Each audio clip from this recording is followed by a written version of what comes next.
A gente está estudando a carta aos Efésios. As pessoas às vezes me perguntam por que você gosta de pregar sequencial? Porque é mais fácil, porque é didático e a gente não se perde nunca. E sabe, uma das coisas que aconteceu muito com a gente quando a gente estava estudando a carta aos Gálatas foi que a nossa igreja começou a viver muitas coisas que aconteciam ali. A gente foi amadurecendo dentro dessa carta. Quando eu comecei a perguntar para o Senhor o que Ele queria ministrar a partir de agora, foi a primeira carta que me veio, foi a carta aos Efésios. E eu tô com a voz meio ruim, que eu fui para Londrina.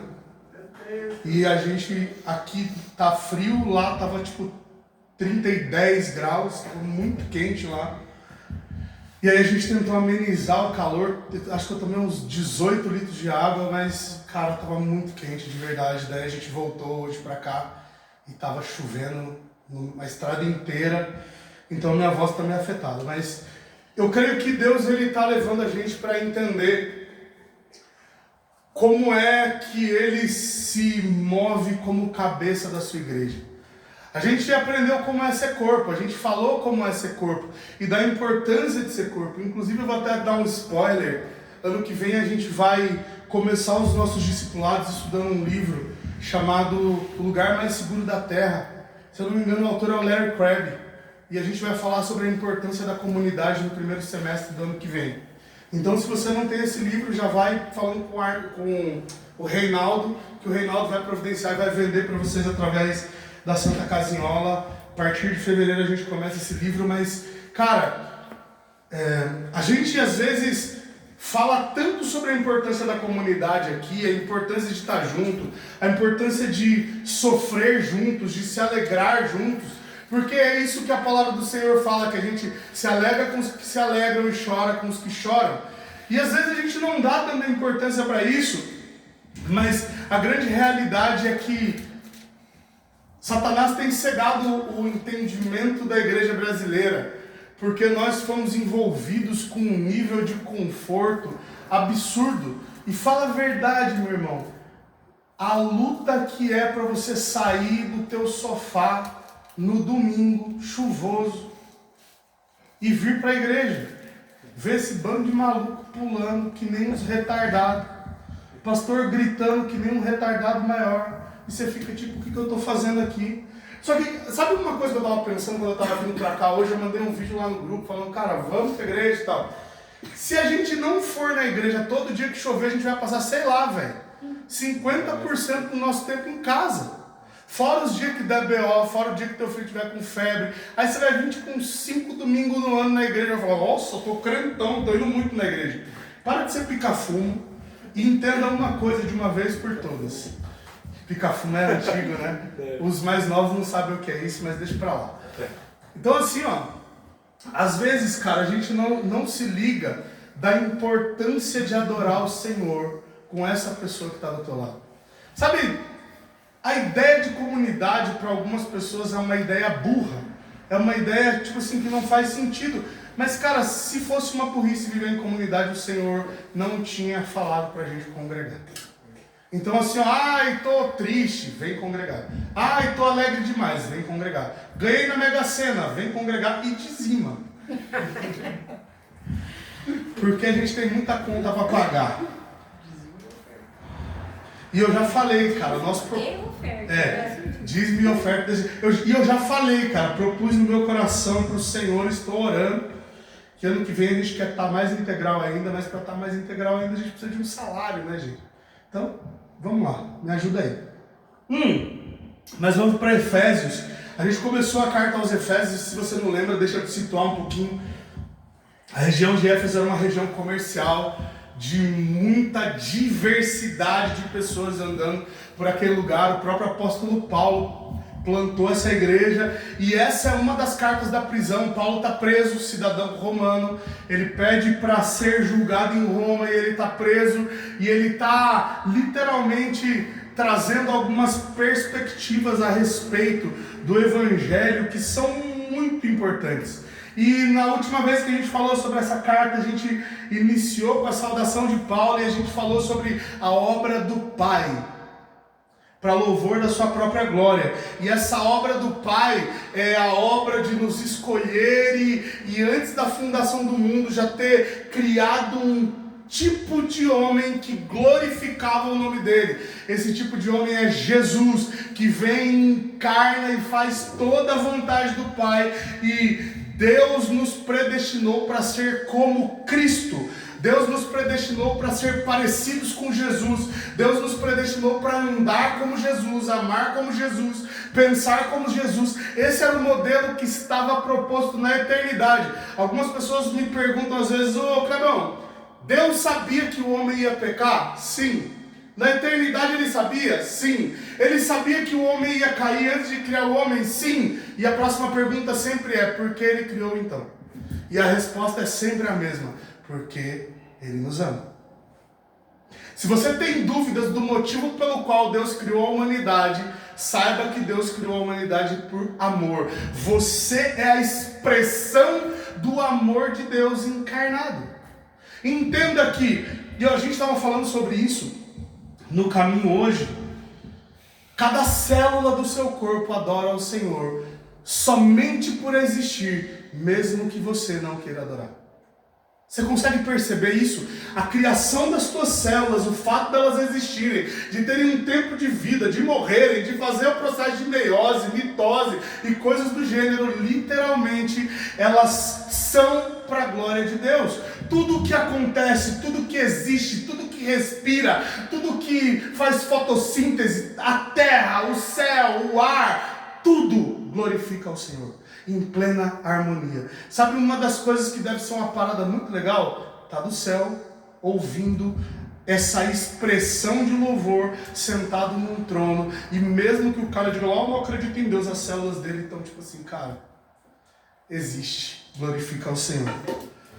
Mas a gente falou sobre essa obra do Pai, de nos escolher, de escolher deliberadamente nos criar a despeito da queda, ou a despeito das opções que a gente faz para distante dele.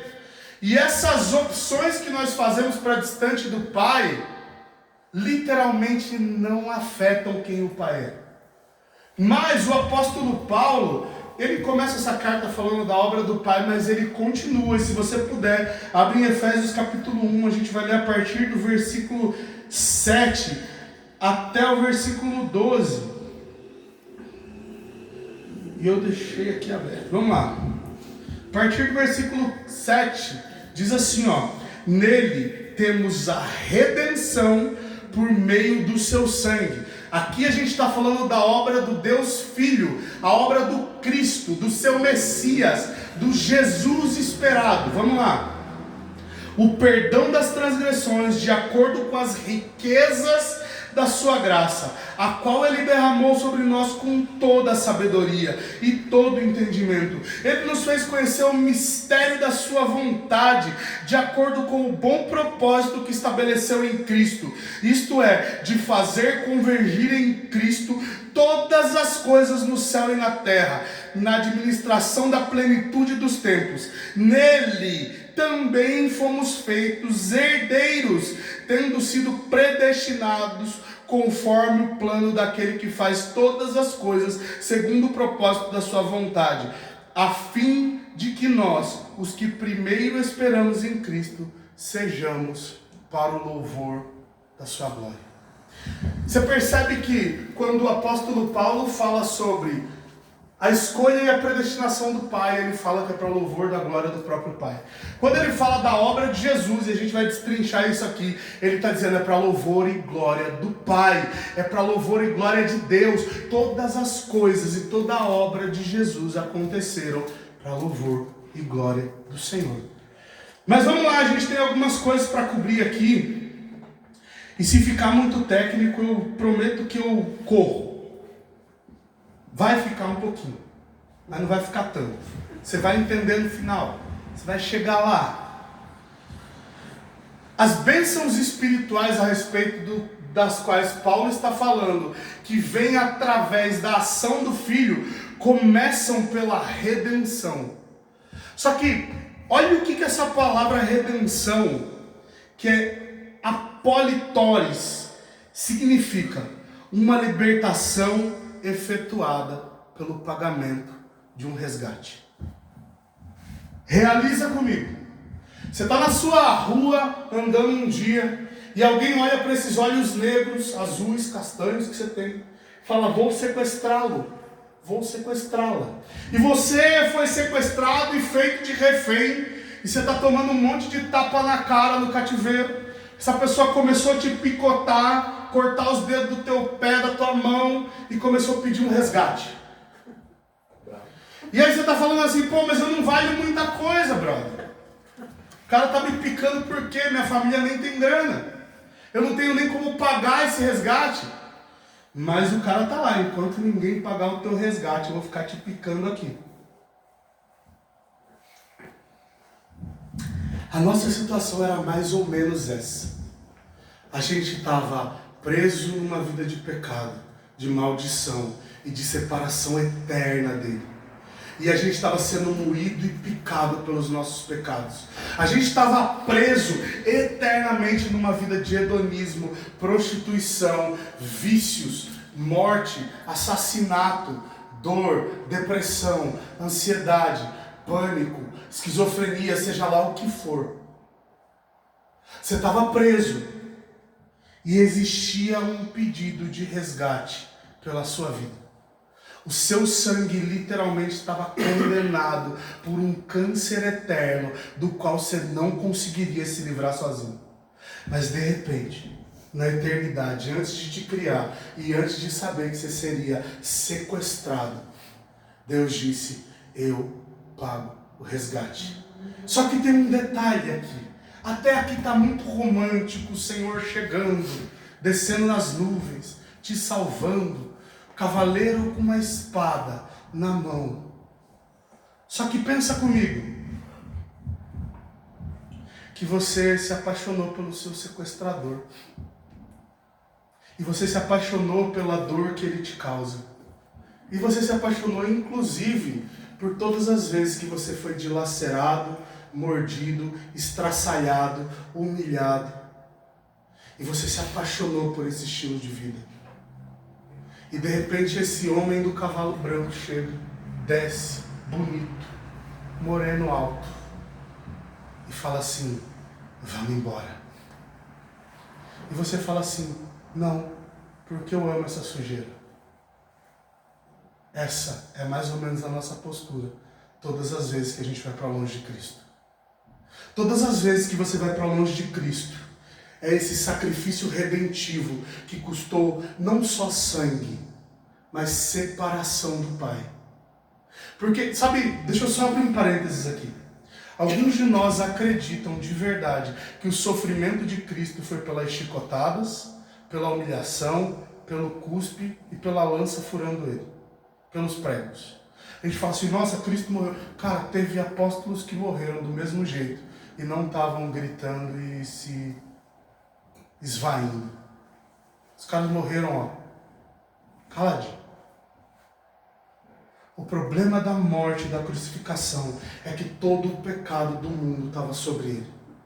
Naquele momento, todos os pecados que eu e você cometemos e ainda vamos cometer estavam sendo carregados por ele. E pela primeira vez na eternidade, Jesus estava afastado do Pai e do Espírito. Porque Deus não coabita com o pecado. Entenda isso de uma vez por todas. O problema do sofrimento do Cristo e a fala do próprio Cristo dizendo: Deus meu, por que você me abandonou? Tinha a ver com ele ter se tornado pecado no nosso lugar. Não era só: eu vou aí, tomo o teu lugar e fico preso.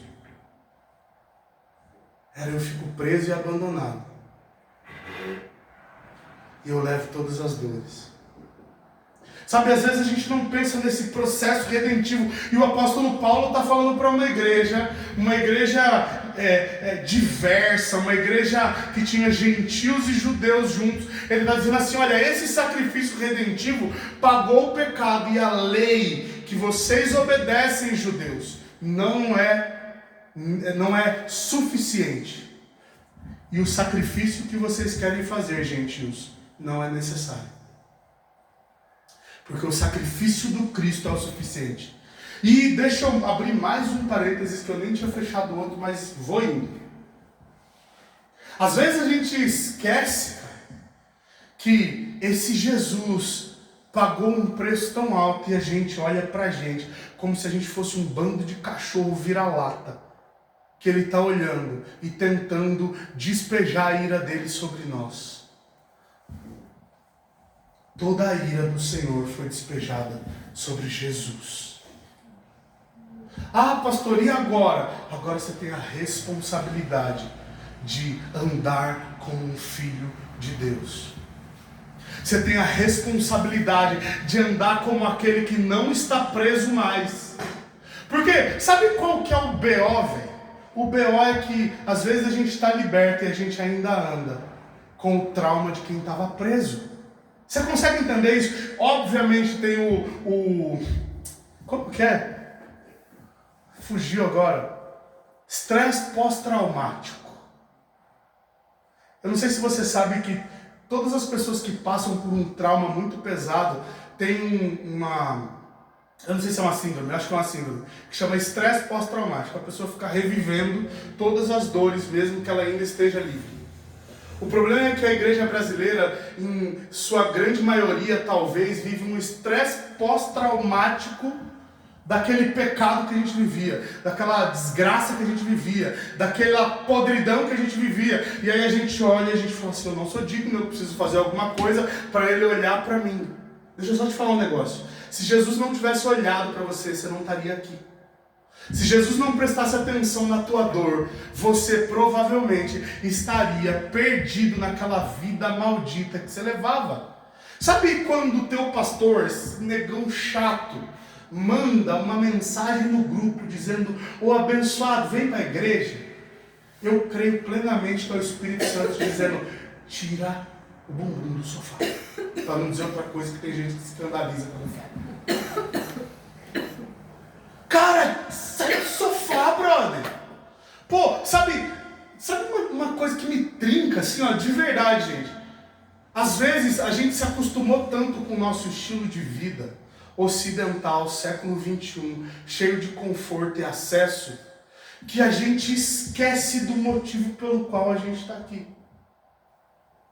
O motivo pelo qual você está aqui é para glorificar o Senhor. Se sua vida não vai para esse caminho, ela não vale nada. Ai, pastor, mas olha, eu tenho tanto trabalho. Tá, e aí? Ah, eu tenho tanto problema. E daí, irmão? Sabe, e eu sei que a gente não pode ficar se nivelando pelo que mais dói, mas, cara, eu estava ouvindo, eu não sei se foi a Ellen que estava me contando sobre isso, ou alguém estava me contando de alguns missionários que estavam... Quem que foi que me contou isso? Não lembro, gente, tá. Mas esse missionário estava numa igreja na Coreia do Norte, né? Que é a comunista, né? É a Norte ou Sul? Norte, obrigado. E tinham duas famílias na frente da reunião que eles estavam. Duas famílias. Uma família estava chorando, desesperada, e a outra estava dando pulos de alegria.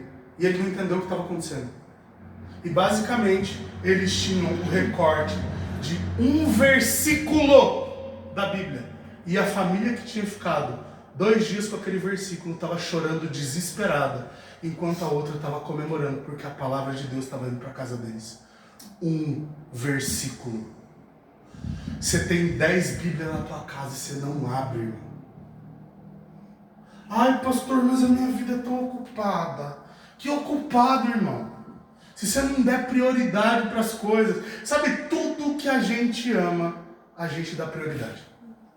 Eu duvido, mas assim, eu duvido muito que vocês, ou qualquer um de vocês, seja mais prioridade na minha vida do que Giovana, Matheus e Maite.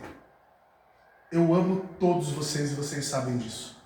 Mas se a Giovana me ligar, eu deixo qualquer um de vocês para trás. Se meu filho tiver uma dor de dente, você pode estar morrendo, irmão. Você vai morrer sozinho. Ah, pastor, você vai morrer sozinho. Eu vou lá cuidar da dor de dente do meu filho, cara. Se cair um fio de cabelo da minha filha, ela se incomodar, e você tiver com lepra, vai cair teu braço. Jesus! Você entende o valor da prioridade? Aí Jesus chega para você e fala assim, vamos ali dar uma volta. Aí você fala, ai Jesus, está chovendo. Irmão, dá vontade de... Ai, se eu sou Jesus. Bicho, caia, se eu sou Jesus. Caiu uma tempestade só dentro da tua casa. Ainda bem que eu não sou, né? Ai, pastor, você é vingativo. Não é, brother. Sabe o que é? É que parece que a gente perdeu o tato, saca? Parece que a gente perdeu a profundidade de entender quem Jesus é. A nossa geração não entendeu ou não quer entender o que é amar o Senhor. A nossa geração anda tão idiotada e tão fora de rumo que a gente fala sobre amar Jesus e as pessoas ficam assim, tipo... sabe, tipo, como assim, brother? Aí quando você se apaixona por aquela menina, você fica mandando cartinha, 314 mensagens no dia, nem vou olhar para esse lado, 314 mensagens no dia, sabe? Aí você manda coração, você compra, sei lá, waffle. Às vezes a menina gosta de waffle. Eu quero um desse. Específico, né? Ai, eu mandei um ramo de rosas. Aí a gente fala assim, vamos fazer uma ação com as crianças, não tenho dinheiro. Miserável, tomara que você não tenha mesmo. Tomara que você fique pobre, ferrado. Ai, pastor, tá me amaldiçoando. Não é, brother. Sabe o que é? É que quando a gente está apaixonado e quando a gente ama, a gente não faz conta. Mas para Jesus a gente faz conta o tempo todo. Olha, veja, tem que dar uma cesta básica. Olha, por que ele não vai trabalhar? Por que tua mina não vai trabalhar para comprar flor para ela, então? Você entendeu? Cara, qual que é, brother? Oi, veja, pastor, eu tenho que agradar. Que a noite tem que ser quente. Ô, glória.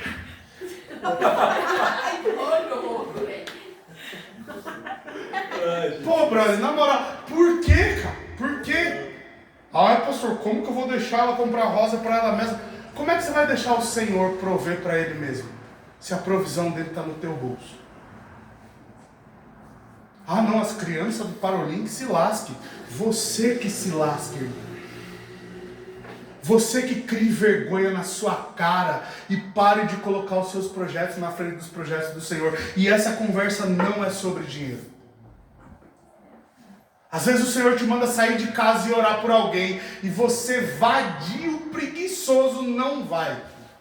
Às vezes o Senhor te manda ligar para alguém que você sabe que está com depressão. Aí você fala assim, não, veja bem, olha, se eu me envolver com esse problema eu vou ter que resolver. É óbvio que você vai ter que resolver, irmão.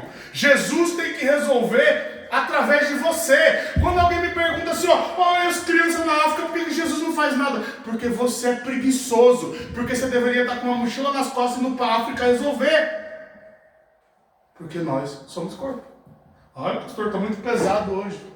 Vocês me dão um microfone e ainda vem?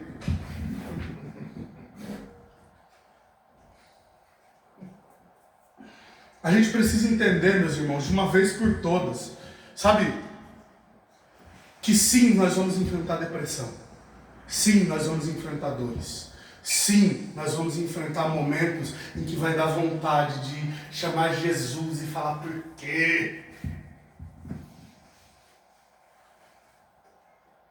Mas eu acho que a gente não tem o senso de eternidade. Porque você poderia literalmente estar condenado a sofrer pela eternidade.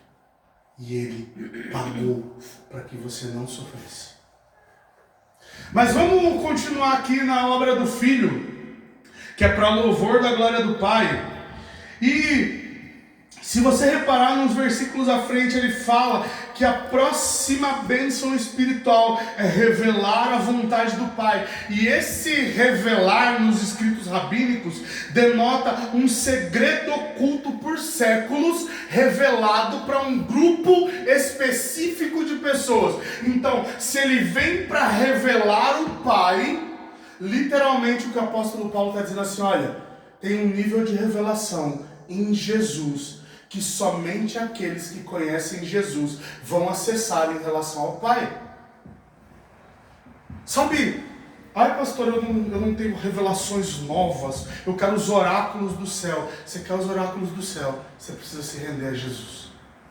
Você quer saber o que os céus estão fazendo para esse tempo, você precisa se render a Jesus. Você precisa render a tua vida, a tua história, as tuas intenções, afeições. Jesus precisa ser tudo.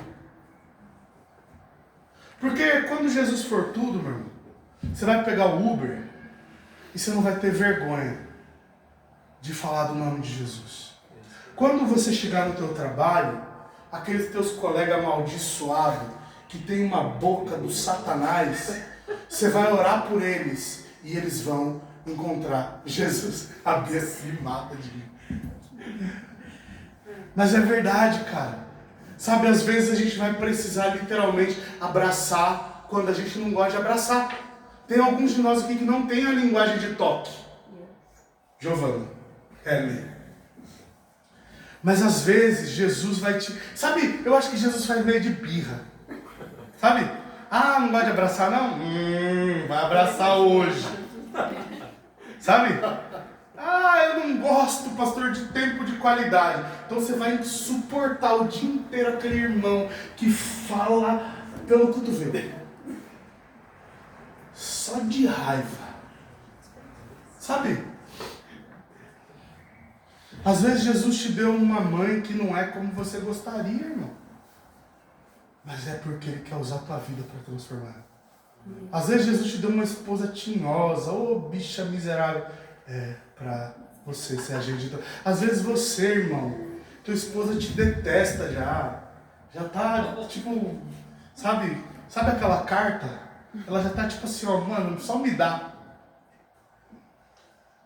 Mas é porque Jesus quer revelar a glória dele lá. Às vezes é aquele colega de faculdade que te abraça quando você não quer ser abraçado. Aí Jesus fala assim, abraça ele para eu abraçar ele também. Através de você. Gente, eu creio que ambientes... Sabe esses ambientes desafiadores em que a gente está todo dia? Esses ambientes que colocam a gente nesse lugar de tipo assim, cara, incômodo real. Tem lugares, e eu não vou falar quais são esses lugares, que para mim são muito desafiadores. E em lugares muito desafiadores, eu sempre, parece que é assim, é automático. Quando eu entro em um lugar desafiador e de intimidação, eu literalmente sinto o Espírito Santo dizendo, é aqui que eu quero te usar. Esse ambiente aqui que é a minha casa, tá de boa. Mas, gente, assim, eu tenho...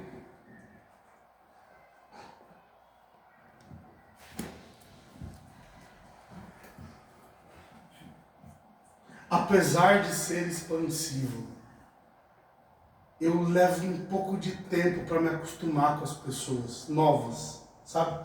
Eu levo um tempo até conseguir, sei lá... Não é o fato de eu cumprimentar todo mundo e abraçar todo mundo que eu me sinto à vontade com todo mundo. Sacou? Pegou? O Espírito? Gente, você quer me ver num lugar ruim? É um lugar onde eu chego e eu não conheço ninguém. Cara, sempre nesses lugares, Jesus tem uma palavra para alguém. Esse final de semana eu estava lá na casa da minha irmã. E lá pelas tantas da hora do aniversário do meu pai, chegou um rapaz lá. E aí ele começou a falar da vida dele, e eu tava tipo... Tô ficando muito curitibano, sabe? E ele começou a contar a história dele, da vida dele, do sofrimento dele, da dor dele. E gente, de verdade, assim, aquilo começou, sabe? Só que em algum momento... o pastor de vocês lembrou de perguntar para o Espírito Santo o que ele queria fazer. Olha que crente. Podia ter perguntado num segundo minuto que tinha me poupado um monte de história. Mas eu estou lá ouvindo e o rapaz está falando e de repente Espírito Santo falou assim, cara, ele não se sente amado em lugar nenhum. Daí eu falei, tá, mas o cara é super querido aqui por todo mundo. E comecei a falar com o Espírito Santo, falei, pô, mas ele é super querido, todo mundo tá acolhendo ele. Tipo, e aí esse rapaz, ele foi falando da história dele. E ele ficou do meu lado, ele começou a contar a história dele e contou insistentemente muitos episódios. Tipo assim, dava uma novela, brother, real, assim. Se eu fosse um autor, tipo, qualquer um autor, assim, eu tinha escrito uma história mesmo. Feito um enredo, dava pra fazer uma novela pra Globo. Mas, naquele momento eu entendi que aquele rapaz estava falando tudo aquilo porque ele queria ser aceito. E eu falei, tá, Jesus, e aí, faço o quê? Jesus falou, cara, dá um abraço nele, que é isso que ele precisa. Na hora que ele foi embora, eu falei, vem cá, dá um abraço aqui. Ele me abraçou, quando ele me soltou, ele estava com o olho cheio de lágrimas, assim. Daí eu falei, Jesus te ama, brother. Daí, pô, mas eu sou muito pecador, pastor. Daí eu falei assim, eu também. Aí ele foi, e já era tipo 1h da manhã, e eu já tava tipo, tinha acordado às 6. Só que, cara, ele chegou no portão, ele bateu e voltou. E ele ficou mais, sei lá, 1h40 conversando. Falei, pô, nem um abraço resolveu.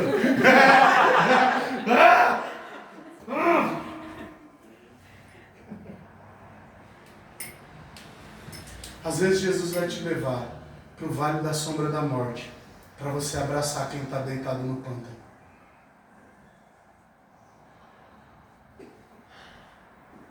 Mas a gente às vezes não se dá nem ao luxo de estar com os ouvidos atentos. Porque quando vem aquele incômodozinho, você dá um jeito de dar um migué e fazer qualquer outra coisa. Quando vem aquele negocinho que você sabe que o Espírito Santo está chegando para te falar para fazer um negócio que você não quer fazer, aí você já dá as costas e sai andando, brother. Mas a obra do Cristo foi revelar a você as coisas ocultas, escondidas do céu. E sabe, as coisas ocultas, escondidas do céu, meu irmão, não é uma palavra, muitas vezes assim diz o Senhor. Às vezes a palavra vai ser, pega o teu carro e dá para essa pessoa que você não é muito fã. Aleluia. Fala a Deus. Pega o teu carro e dá para essa pessoa que te machucou, que te feriu, que te traiu. Pega, sei lá, velho, doa o teu cabelo, irmã. Aquela criança, filha daquela mulher que falou mal de você. Porque, gente, se vocês tivessem que doar o cabelo de vocês, mulherada, para a mãe de vocês, vocês estavam passando a tesoura e estava tudo certo. Ia falar que era estilo, ficar num... Ia ficar passando a mão ainda aqui, ó, fazer um mullet igual a Júlia. Agora, para a filha da vizinha que te ofendeu, que te perseguiu desde criança, para a filha daquela sua tia, sabe aquela tia miserável que estourou com a tua identidade? Para a filha dela é difícil, né? Mas provavelmente Jesus não vai pedir para você doar para tua mãe. É para a filha da vizinha mesmo, sabe? Ai, porque Jesus é do contra? Não, porque Ele está formando o caráter dele em nós. Amém. E quando Jesus se propõe a formar o caráter dele em nós, o nosso precisa morrer. Amém. Brother, deixa eu te falar uma coisa real, assim, que eu acho que você não entendeu esse game ainda, mas Jesus está matando você para a vida dele vir para fora. Você está morrendo, brother. E quando dói, é porque você está morrendo muito naquela área. Saca?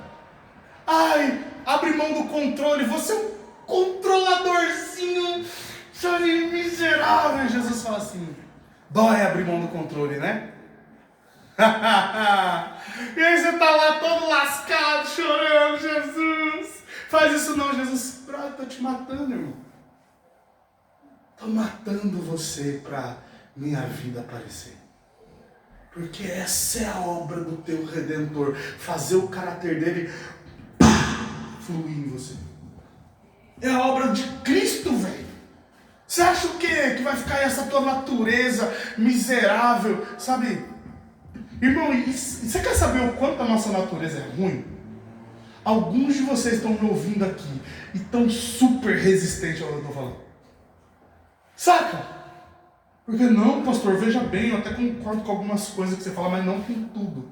Então você pega sua Bíblia e bote fogo nela, porque é isso que ela está falando. Jesus está matando você. Jesus quer que você morra, irmão, para o caráter dele aparecer. Só que entenda que essa é uma morte autoimpressa. Jesus não vai dar passos para dentro de você em quartos que você não abriu. E aquele quartinho, sabe? Aquele que você guarda e fala assim, toma conta de tudo, nesse aqui não mexe. É nesse. E Jesus te trouxe aqui hoje para pedir a chave desse quarto. Vamos para a última aqui. Ser feito herança. E a palavra literalmente significa ser cunhado como uma moeda, ser feito tesouro, ter o peso de um tesouro de valor. Não tem como você ser cunhado como uma moeda se você continuar metal bruto.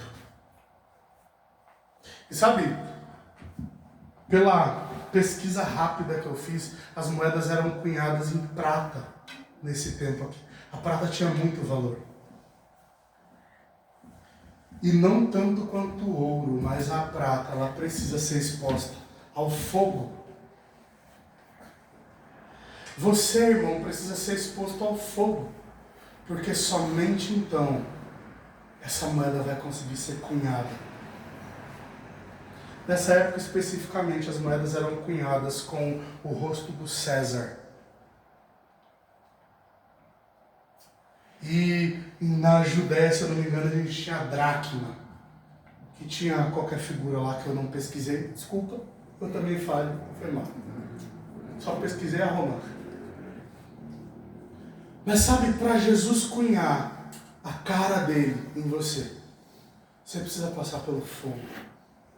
Para ser um tesouro de valor, meu irmão. Porque assim, prata vale peso de prata em qualquer lugar. Ouro vale peso de ouro em qualquer lugar. Mas você já parou para prestar atenção que uma moeda cunhada em ouro, ela tem um valor diferente do ouro bruto? Porque literalmente o ouro bruto pode estar lá no rio e você não ter tido acesso a ele. A moeda cunhada, ela já foi trabalhada e ela está em circulação.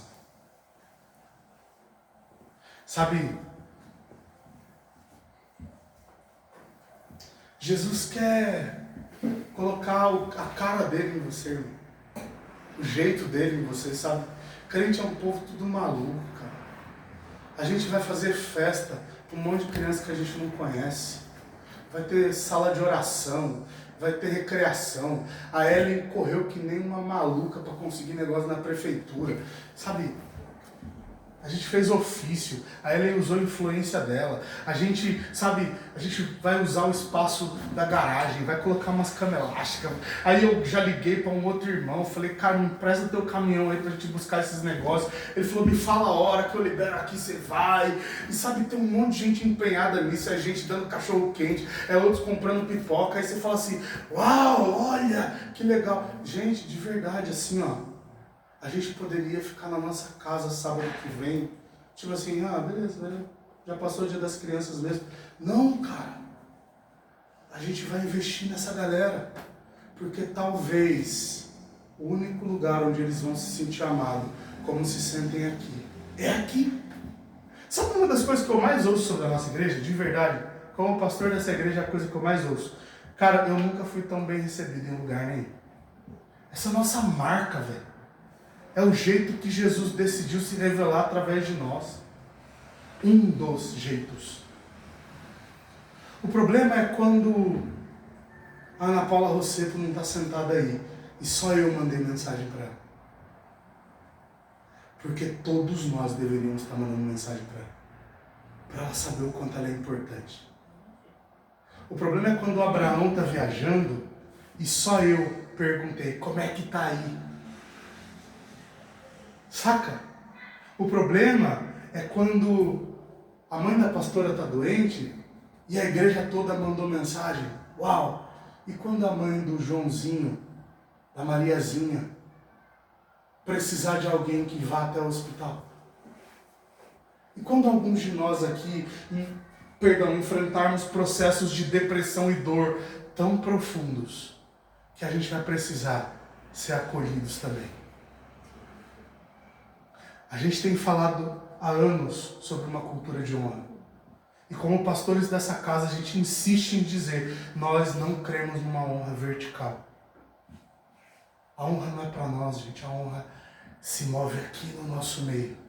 E para nós também. Mas para vocês. Para todo aquele que chegar aqui. Porque se chegar um catador de papel aqui, ele precisa ser tratado como vocês tratariam o pastor dessa igreja. Porque senão não tem Jesus nisso. Saca?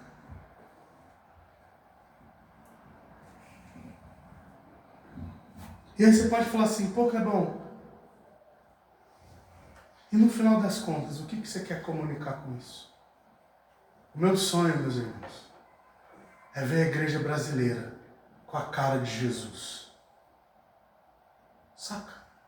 Eu não quero que a igreja brasileira tenha a cara do próximo coach de R$1 bilhão. Cara, mérito deles, ok? Tudo certo. Mas essa não é a igreja brasileira.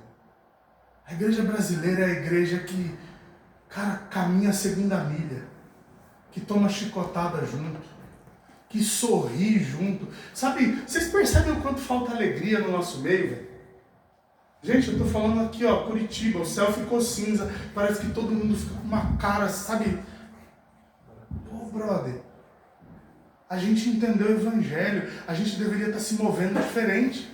Mas a gente está se movendo como todo mundo. Sabe por quê? Porque, olha, veja, afinal de contas eu moro aqui. Mas se Jesus te plantou nessa cidade, é para você fazer alguma coisa diferente. Sabe, você acha que Jesus... Olha só, presta atenção na minha história. Kleber, tá? 6 anos de idade, meus pais nordestinos. Minha mãe é professora, meu pai é mecânico industrial. Eles saem do Nordeste para um estado chamado Paraná, que eles nem conheciam, porque um tio meu era médico, tinha passado num concurso público aqui no norte do Paraná. Meu pai, cara, o Nordeste estava uma desgraça naquela época. Meu pai decide vir para cá. E eu saio de perto de toda a minha parentela com 6 anos de idade.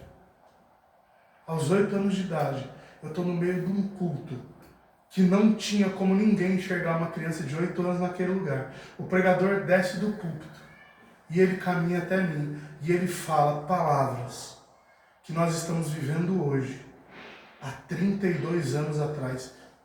32, né?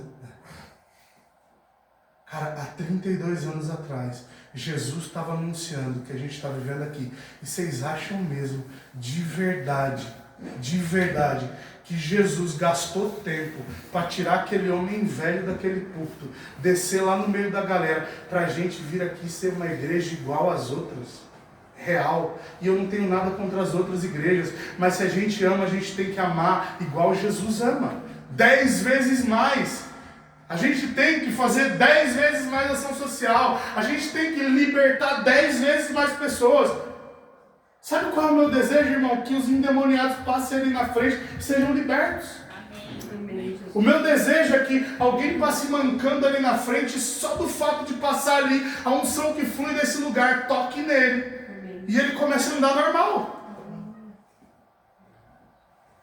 Só que eu não consigo querer isso sozinho, porque vira utopia se vocês não começarem a desejar isso também. Tem palavras sobre a nossa comunidade que são tremendas. E vocês conhecem essas palavras. Mas a gente precisa começar a honrar essas palavras e se mover para esse lugar. Se Jesus disse que aqui era um lugar de cura, por que ainda tem doentes no nosso meio? Se Jesus disse que ia libertar a mente das pessoas, por que a gente ainda está passando por depressão, síndrome do pânico e afins? Sabe por quê, meus irmãos? Porque não dá para remar sozinho. Entenda que aquela palavra liberada há 32 anos atrás era sobre vocês. Saca? Olha, veja, os nossos filhos vão ver. Eu quero que os meus filhos vejam, mas eu vou meter o pé nessa porta, velho. Amém. Eu quero que os nossos filhos pisem em terrenos que nós nunca pisamos. Mas, velho, se a gente ficar apático, morto, olha, veja bem meu problema, minha vida, ô, irmão, pelo amor de Deus, me ajuda, velho. Há 32 anos atrás, o Senhor estava falando, não era a meu respeito. O Evangelho não é sobre mim, irmão. Essa igreja não é sobre Giovanna e Kleber, essa igreja é sobre nós. Se você tem um amigo maldito, endemoniado, ele tinha que estar aqui, brother. Se você tem um amigo do coração, ele tinha que estar aqui. Se você tem um parente, aquele parente que fala do Bolsonaro e do Lula o dia inteiro, é aqui que ele tem que estar. Porque quem sabe ele para de ser chato. Saca, brother? Só que aí a gente fica nesse, sabe, muitas vezes nesse lugar assim do tipo, olha, eu vejo o ministério do Kleber e da Giovanna. Brother, deixa eu te falar um negócio. Se fosse só a nosso respeito, a gente teria ficado na nossa casa, vivendo a nossa vida. E estava tudo muito bem, obrigado. Quando nós decidimos dizer sim ao Senhor, era sobre um povo, sobre um chamado, sobre um legado e sobre o Senhor usando essa igreja para transformar essa cidade. Olha, nós somos 40 pessoas. Dane-se. Se a gente for 40 mil, 50 mil, 400 mil, não é sobre a quantidade de pessoas, mas é o quanto a gente está engajado em levar a cultura do reino para onde a gente está, porque o Evangelho é a respeito do caráter do Cristo sendo cunhado em nós. Amém. Amém?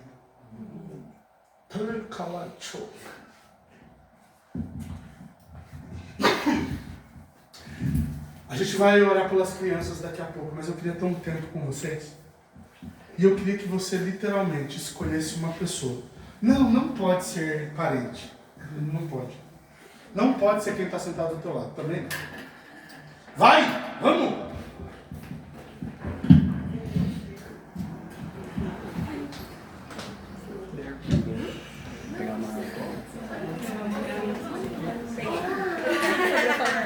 Vamos lá, escolhe uma pessoa aí. Olha só, antes de escolher a pessoa, pergunta para o Espírito Santo, tá? Que tem uma missão depois.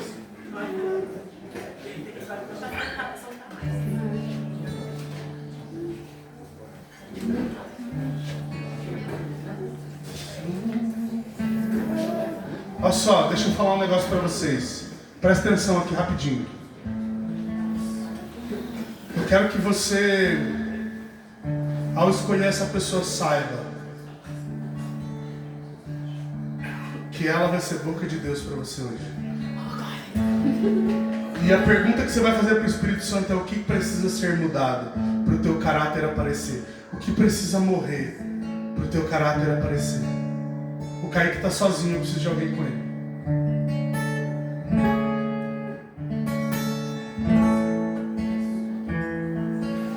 Vamos, gente!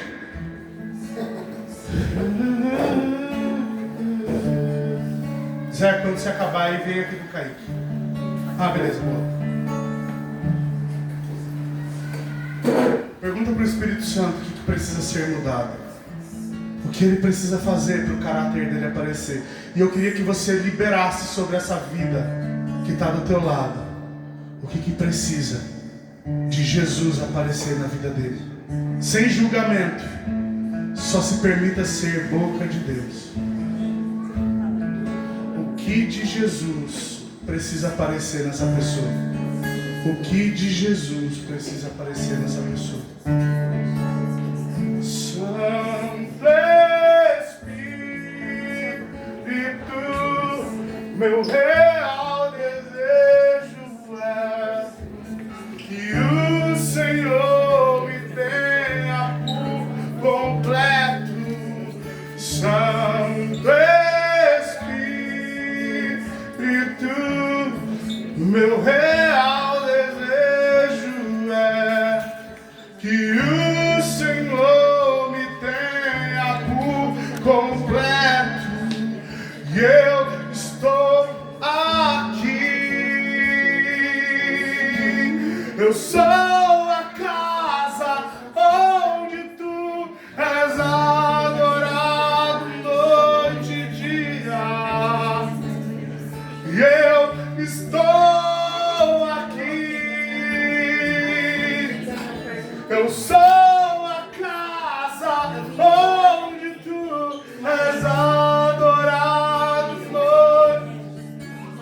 pagarei em mim, e eu não vou deixar o meu amor morrer.